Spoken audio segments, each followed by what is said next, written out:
All right, cool. Now we're on to the podcast. Sweet. So you guys can call in. Let's put the phone number up here. Da-da-da-da-da. There we go. So if you have questions, call into 813-618-2075, and we will begin taking callers. Good morning, everybody. Good morning. Good morning. Great information. Thank you, Thomas. I appreciate it. I'll show you guys something cool while I wait for some callers. By the way, the first two callers, we're going to give away a free $5 Starbucks gift card just because we're nice people. Or we try to be nice. Check this out. Oh, caller. I was just going to show some. Let it rip. Go for it. I'll show it. Hello. Hey, what's up? You have Eric. You're live. Hey, good morning, Eric. How are you? What's up? Who's calling? So this is Safe.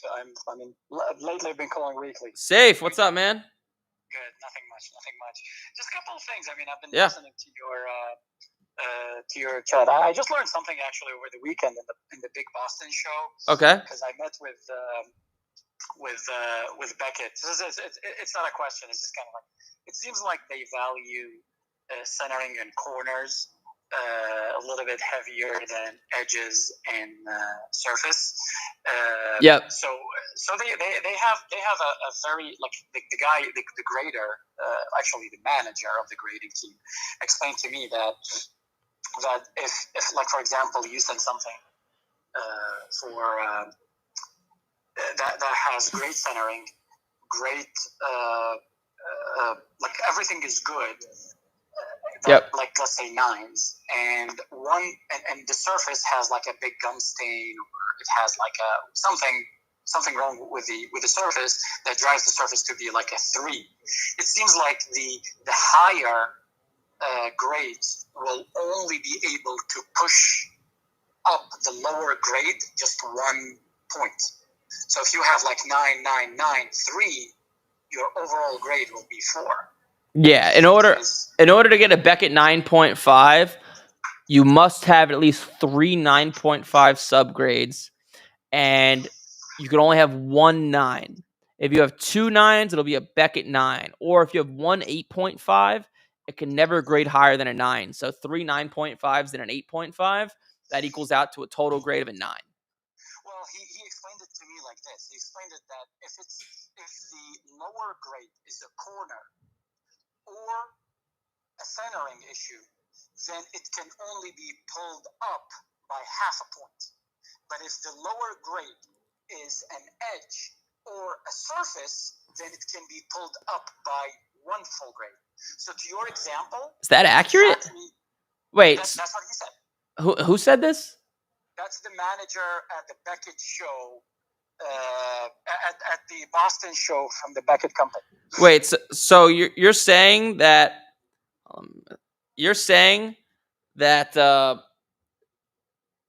so give me an example. Okay. So basically, if you have 9.5, 9.5, 9.5, great. Okay. I'm not going to say what they are. And you have an 8.5. So if that 8.5 is centering, it can only be 9. But if that 8.5 is surface, it can be 9.5. Unless they changed it recently, there's no way that's accurate. Well, that's what he told me, burden to him, because the guy, I'm sure you know that there was a big Boston show past weekend. No, I didn't, to be honest, but too many shows to count. Yeah, so it's the biggest show in the Boston area that happens yearly. So that's what. So I had a problem with a Fleer, a Jordan Fleer sticker that everything graded 8s, but it only got 4.5, and the reason why, because it has an ink smudge on the back that lowered the grade to 3.5. So it was only able. So the 8s from the centering from that was only able to pull the 3.5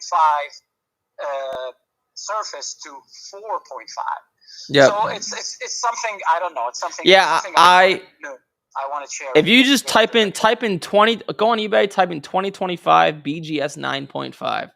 If you find any cards with a total grade, overall grade of a 9.5, but has an 8.5 subgrade, you let me know. Now, well, if it has actually, now that I'm thinking, if it has 3 10s and an 8.5, I believe it comes out to a total grade of a Beckett 9.5. So that's the thing.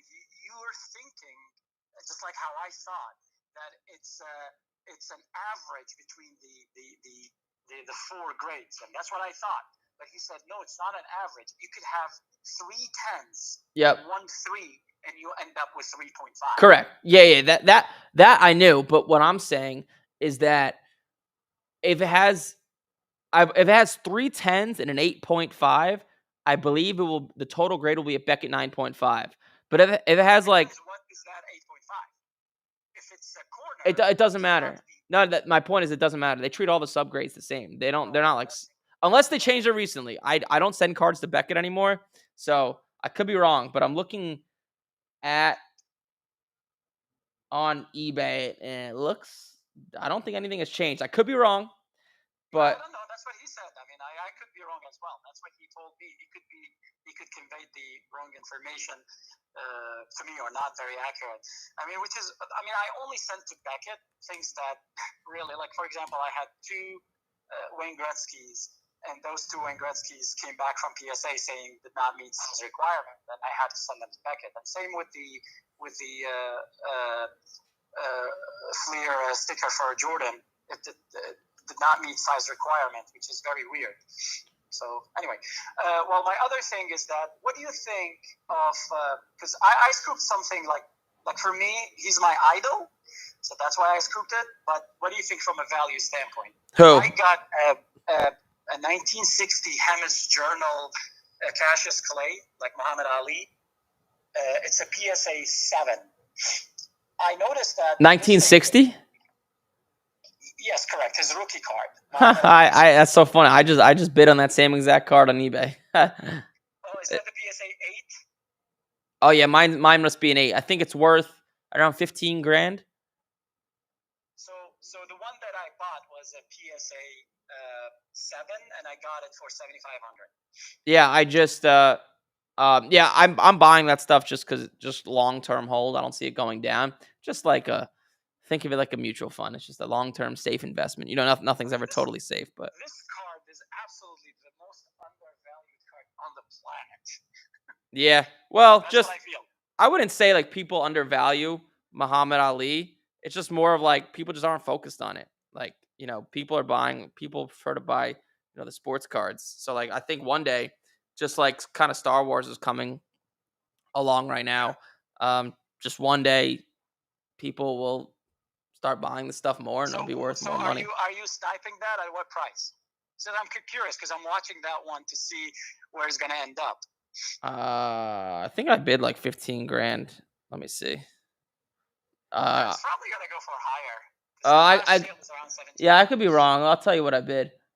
I bid $16,000. I think. Yep. $16,000. Yeah, I don't know. I don't know if that's gonna do it, but we'll see. I mean, I feel like this is really like undervalued, that card. Yep. I feel the same way. So yeah. Yeah. Well, thank you so much. I'm gonna keep listening. All right. Great to talk to you. Sounds good. Thanks for calling in safe. Bye. Bye. See, the phone's a little annoying here. Well, and this is the new office I'm in right now. But this is not the new studio. This is a temp studio in the conference room right now because the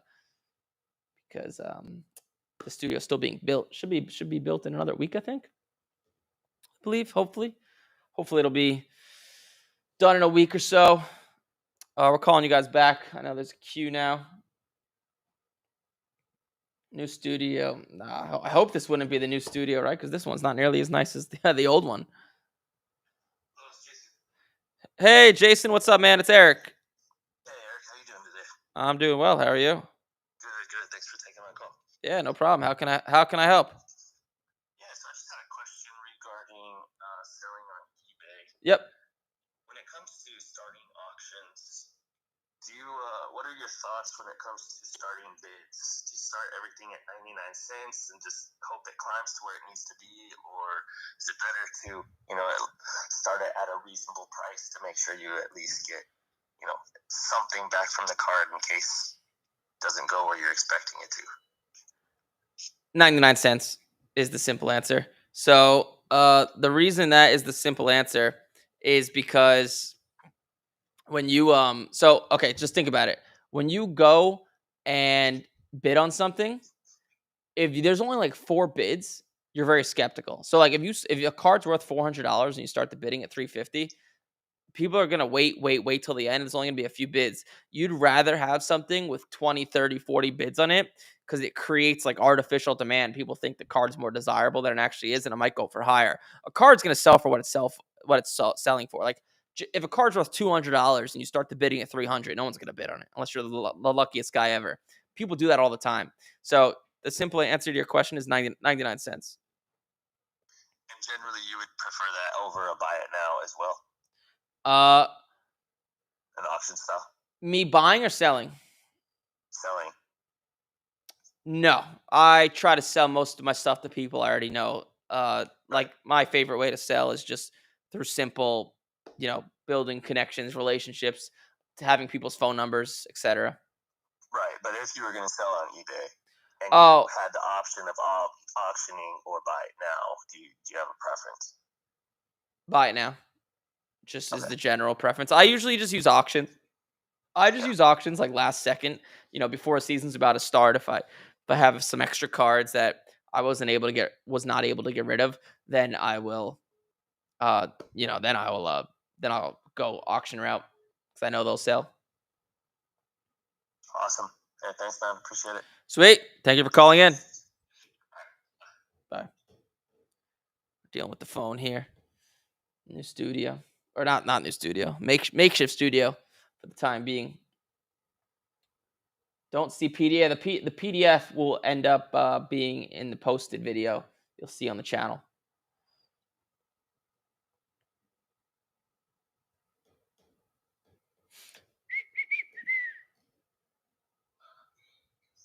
Hey, what's up? You have Eric. You're live. Hey, Eric, how are you? What's up? Who's calling? This is Mike. I got a question in regards to somebody new getting into this business, trying to source product. What are your views on Whatnot? To what? When you say source product, do you mean buy cards? Do you mean? Correct. Oh, terrible idea. Terrible idea. It's most of those cards oversell for what they're actually worth, because Whatnot is full of, no offense to the people on there, it's full of a bunch of people that don't truly know sports cards that well for the most part, and they'll bid up cards. I've seen cards that are worth $5 that'll go for $150. It's insane, but it's not a good place to, generally speaking, buy cards. And then it's also mostly of a place to buy wax, which is obviously a losing game, or open up packs and boxes. So in my opinion, it's not the best place. Got it. Okay. I'm new, so I've been watching a lot of auctions. I'm not buying. I'm just watching to try to figure out if I can identify any patterns. And then maybe, I don't know if you have experience, if there's maybe like an arbitrage or some type of a discrepancy in the bidding, right? Because people do make mistakes. So I'm wondering if it's worth the time to sit there and watch, to wait to see if you can pick off something. The arbitrage would probably be the other way around, buying cards on eBay and then going to Whatnot to sell. That would be a lot of the arbitrage. The best place to buy cards, in my opinion, is either card shows or eBay. Got it. And what's your take on let's just say going to a dealer or at a card show or eBay and saying, hey, evaluating all of their cards and offering them a price for bulk? Oh yeah, it's a great strategy. That's how you get, paying cash in bulk. It's a great way to get a solid discount. Yeah, generally speaking, obviously it just depends on the card and the deal and the time of the year and all that stuff. But yeah, generally speaking, it's a great idea. All right, awesome. I appreciate your insight. Again, I'm new, I'm cautious, so I will move slowly. But I love gathering information. I appreciate your time. Sweet. Yeah, watch some of the videos on the channel. It will help you out a lot. Not make any mistakes. I'll just give you the number one mistake people make, which would be timing the market. So just understand that most young players suck and they're not going to end up being anything. Just look at football, right? Like all the NFL quarterbacks, their values are down. Like the ones who are going to their sophomore year, so like Jaden Daniels, Caleb Williams, Michael Penix. Most of those guys are down except for Drake May. So never invest in young guys going to the season because 9 out of 10 of them don't go up in value. Do you think like Scatterboo, for instance, right? The day last week, the day he broke his ankle, obviously we're all rooting for him to come back. It looks like he will. Do you think that buying Scatterboo cards now is a smart strategy? You're thinking along the right. You're thinking along Malik Neighbors, right? Yeah, you're thinking along the right lines, and yes. So yes, you could do that. Buy those cards, get them graded, sell them. Now, Scatterboo, are you from New York? I hear the New York accent. I am from New York, yes. Where in New York are you from? Long Island. Oh, nice. I used to live in Patchogue. Yep, I'm not far. Yeah. Great. Gino's in Ronkonkoma. Great pizza place, man. My favorite in the world. I'm actually in Bohemia now, so I might go there today for lunch. I'm jealous, man. Get a buffalo slice for me. Oh, wow. My mouth is watering just thinking about it. Down here in Florida, it's terrible, the food. But it's tough. It's the water, right? Yeah, something with the water, the dough, the sauce. I don't know, but I just know it tastes 10 times better in New York and New Jersey. But to answer your question, so Scatterboo's a rookie. His good cards won't come out until like early 2026. Neighbors, yes, Neighbors is a good buy. You can buy them, get them graded, sell them. But what's a better idea is buying baseball prospects right now, buying baseball while it's low, get those cards, grade it, and sell it into January and February because you'll realize those returns a lot faster because baseball's down. So I think there's better opportunities. It's a good idea. You're thinking along the right lines, but I think there's better opportunities with baseball. Do you buy any college prospects? No. Doesn't seem like there's much of a market for the. Yeah, that's not. It's actually come up a lot from where it once has been, but yeah, there's not much, unless they're just like a sensational college guy. Cooper Flagg, there was a ton of his college stuff moving. Caitlin Clark, that stuff is rare. Yeah, she's gotten this high demand for right now. Yep. Okay, man. I appreciate your time and I appreciate your help. Thanks for calling in. Have fun with the pizza later. I'm jealous. There was someone else in the queue? I gotta balance this phone correctly. Hey, what's up? You have Eric. You're live. This is Dante. I'm from Chicago, and I just have a question today. Yeah, dude. What's up? How can I help? So I got this card back. I know I asked for a price, but how should you price a Pop 1 card when it's PSA 10? When there's a bunch of PSA 9s? Do you want me to do it for you or just tell you the general strategy? Tell me a general strategy. So Pop 1, is it LeBron card? Is it a, what's the card? It's 2024 Panini Prism Fast Break LeBron James Purple Pulsar out of 75. Yeah, so it'll probably be worth about 2.5 to 3 times the raw sale. But what you could do, so let's pretend, I'm just pretending here. Pretend the card, or pretend. So what I would do, find another veteran from the same year. So let's say there's a 2024 Fast Break Purple Steph Curry, right? Find that PSA 10. Let's say that sells for $300, okay? Then what you would do is compare a common card of theirs from the same set. So let's say they're 2024 Silver Prisms, right? let's say you discover that a LeBron James silver prism is worth double a Steph Curry silver prism. Then you could make the assumption your LeBron James purple fast break is worth double the Steph Curry PSA 10 purple fast break. Does that make sense? Yes. So pop one really doesn't matter. Not, Given, more premium. not much. Not on a card like that. Only if it's like a premier rookie card, then it'll matter more. All right, and then I have one more question. So Yeah. I've been collecting all of the prisms out of 20 of Stephen Curry, the fast break, the bronze ones. Yep. Because they started in 2016, and I'm one away from collecting the whole set. Do you think once I collect the set, I keep that, or keep that as an investment, or I sell it, or keep it as an investment? Sell it. I don't think long term it's a great investment. Just my opinion. Long term great investments are obviously older vintage and rookie stuff. That's what's great long term investments. I don't think, and I could be wrong. This is just me guessing, just based off what I've seen over the course of my life. But I just don't think that veteran cards are great long term investments unless it's something very unique. Not anything I could think of. But so if it was me, I would sell it. Okay, thank you. Yeah, no problem. That's all. Thank you. Sweet, dude. Thanks for calling in. Bye.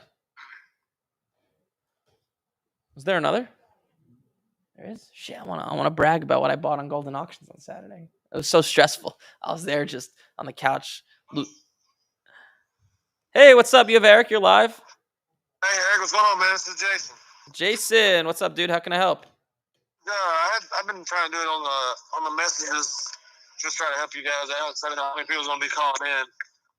Sure. But I wanted to say, I put the questions on here on the messages. I was gonna ask, is it better to? Hold on, sorry.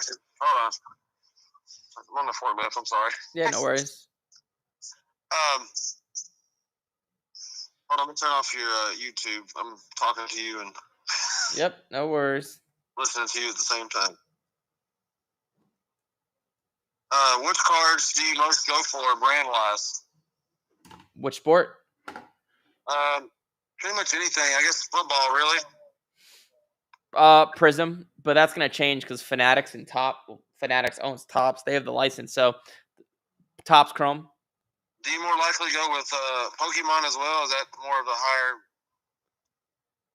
I personally don't, because I do sports cards a little bit differently. I buy higher end stuff to hold long term or hold it for a few months. But if you're starting out buying and grading, yeah, at least 25% of the stuff I'd be buying is Pokemon. That's something I tell students inside the program.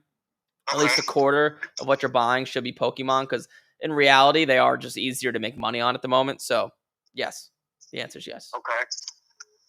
Also, I know I asked in the chat, but it says for the eBay, you gotta building the rep before you try selling nowadays is a huge thing. Building the rep, you said? Yeah, like selling and making sure you have good reputation within eBay before you start doing your. To be honest with you, it doesn't really matter. It doesn't matter? Doesn't matter. If you have a silver prism PSA 10 of Caleb Williams, and let's say it's worth $400.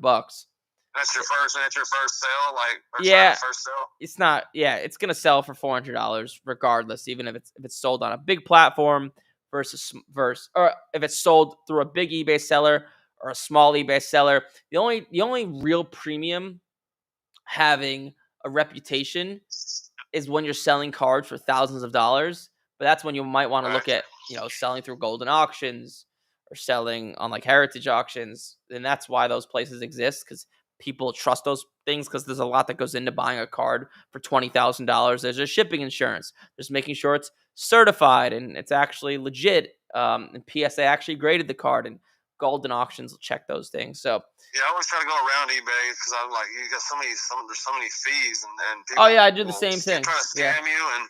Yep, I do the same thing. So there's a way around it. I try to avoid it if I can. Yep, I do the same thing. Yeah, you should, because also you're able to build those relationships too. So, you can't really do that on eBay. You can, so. And then, also building the rep when you're going to card shows and stuff. But I recently had like thousands of cards at my house, and then I sold them all for like $1,000 because there was a lot of bulk, and I guess I'm trying to restart that. But I've also got 5 kids, so I was like, my girl's like, on that borderline. She's like, I want this stuff out of the house. So Yeah, dude, that's there's been multiple times I've watched your videos and I just never did make the push because I've been on the ground. I'm working 2 jobs. One is at the bar downtown in Nashville, and I'm just trying to, hey, at least that's a good build that- spot to be, downtown Nashville. Yeah, I'm trying to build that rep and then pull back some money. So if I ever have a little money to spend, I'll try to spend on cars. Are you? I have that dip where I want to dive into breaking. That's the hard part. Like you were saying, Yeah. no break cards. Yeah, well, there's a lot of things to say there. The first thing I would say is, yes, number one, most wives are the enemy of sports cards. This is why, it's the number one thing our sales team will deal with when they're selling someone into the program is, I got to go talk to my wife. My wife doesn't want me to do this, which is insane because what wife wouldn't want their husband to make more money and provide better for the family? But a lot of wives look at sports cards like an expense and a hobby, not like a business, which is the problem, obviously. Number 2 is I assume that's what I'm trying to get into is the business side of it. I'm trying to. Yeah, I assume when you say like you're working 2 jobs and you've watched the video and you're close to joining the program, but you're busy. It sounds like I feel like I'm freaking selling someone right now, but isn't that the whole reason to join the program because you have 2 jobs and you're busy? Like the hope would be you join the program, you learn how to make a few $1,000s a month, and now you only have to work 1 job, right? You could stop working downtown. Exactly. Isn't that what you're saying? You sound like a salesperson telling me.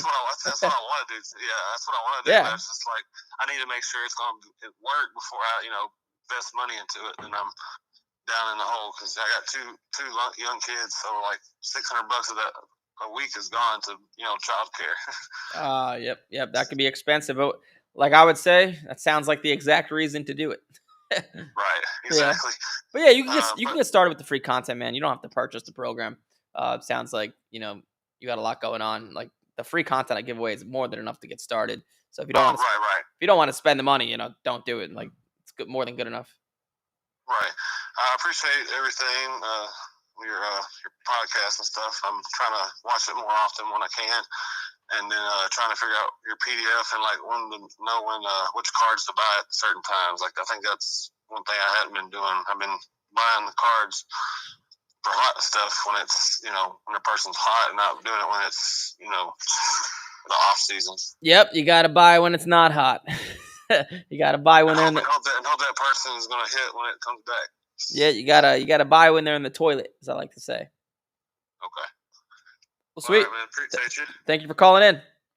Thanks. Bye.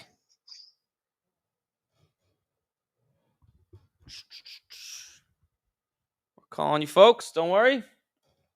We're getting there. We're getting there and answering some questions. Hey, what's up? You have Eric. You are live. Perfect, man. I'm calling from Texas. What's up? Where in Texas you calling from? Man, Corpus Christi, the Third Coast. Oh, nice. Very nice. Nice area. Got a couple questions for you. Yeah, it's nice. Pretty good weather. We got that cold front that blew in, so it's 70 and everybody has their jackets on. Oh, yeah, I know. People in Texas don't know how to deal with a little bit of cold. It's funny. Same thing in Florida, though.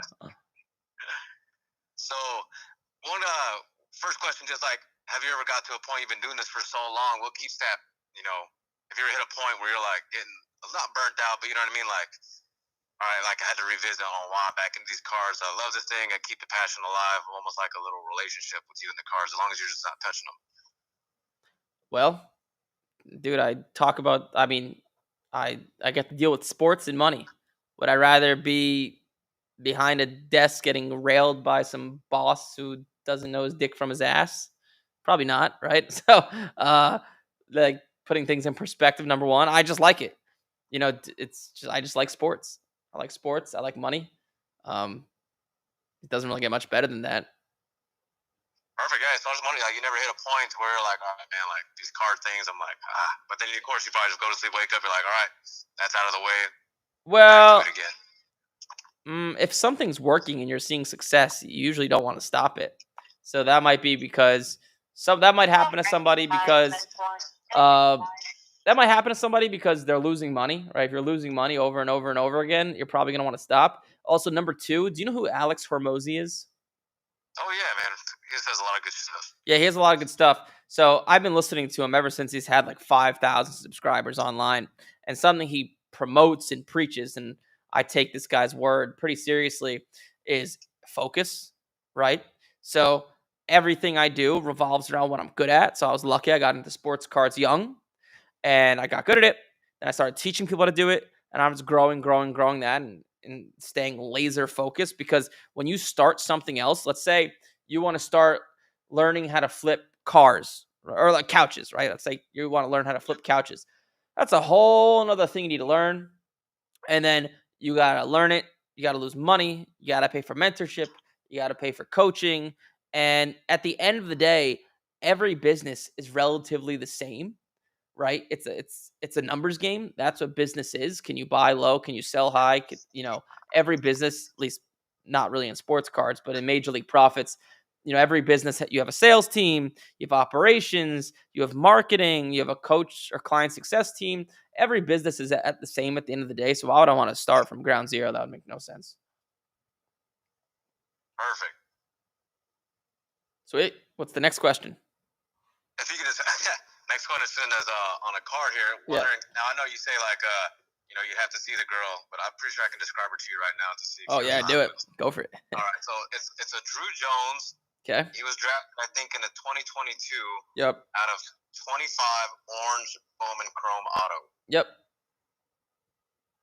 Now I know he got bumped back down to the minors. He had Defensive Player of the Year down with the Cactus Jacks, whatever they are. Now, is it worth, like you said, grading and holding? Because the last one that sold when it first came out back in 2022, I think he was with, Holiday's class. I'm not too sure. Yeah. Wait, so he played, did he ever get called up to the majors? He got called to the Diamondbacks, but then they bumped him back down to the minors.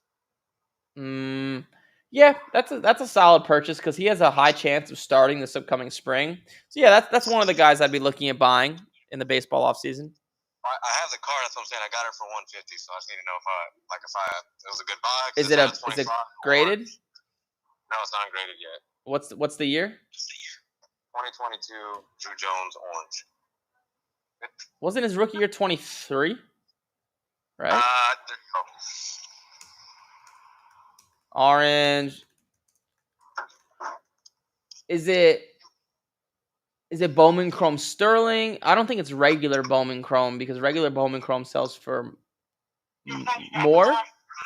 Yeah, no, that was it. I got a steal on it. Like, it's crazy. They got it to me. Is it the one of him swinging in the black jersey? No, pitching or throwing the ball. Okay, so that's not his true Bowman Chrome. I gotta see the card. I gotta see the card, man. Oh, I see it. It's the mega box. Okay. Yep. So yeah, that's the type of card I would hold or buy, grade, and sell in like January, February, March. All right, perfect. Sweet, cool, nice purchase. All right, sir. Take it easy. I gotta call and jump on the medic unit right now. Sounds good. Thank you for calling. All right, buddy. All right, bye. Logged in just in time to see the end of the show. It's not at the end yet. We're getting there. We're getting there, though. I wish I could do this for like 2-3 hours a day, but I just don't have the time. Hey, what's up? You have Eric. You're live. Hey, this is Jason again. I had one more question I forget to ask you. Oh yeah, let it rip. What do you think about these new cards, the Bo Jackson Battle Arena? That's the on-card autos. What do you think about that? Yeah, not something I'd mess around with because like I just think there's so much other easier opportunity. Okay. But yeah, I actually think it's not a bad idea. I think I could hold. They're pretty sick cards. Yeah, I mean, I've gotten into it a little bit, and I've only pulled one auto because it's kind of been going insane. People really hopping on there a lot.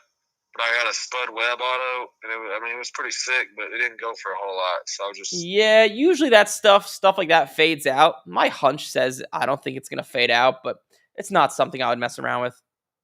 Okay, thanks, man. Yeah, no problem. Is there another one? Can I show my golden auction purchases yet?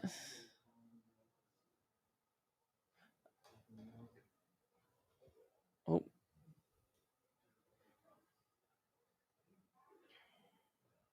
Calling you guys back.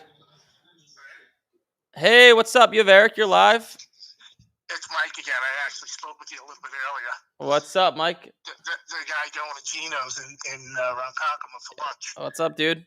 You know, I listened to your show and more questions pop up, so I hope you don't mind if I call in Yeah, twice. go for it. I'm happy to help. Now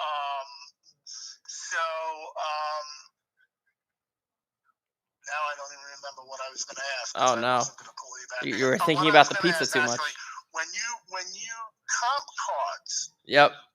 what's the best app to use to get, a fair value? I see a lot of people taking pictures of a card, and next thing you know, they have all sorts of information, prices, last sale. I don't know where they're getting that from. Cardladder.com. Card Ladder would be a good start. Yep. It's gonna cost you money though. I think it's like $8 a month, $9 a month. Okay, that's fine. Right. So, Card Ladders. Yeah, it might be $20 a month actually. Now that I'm thinking about it, but yeah.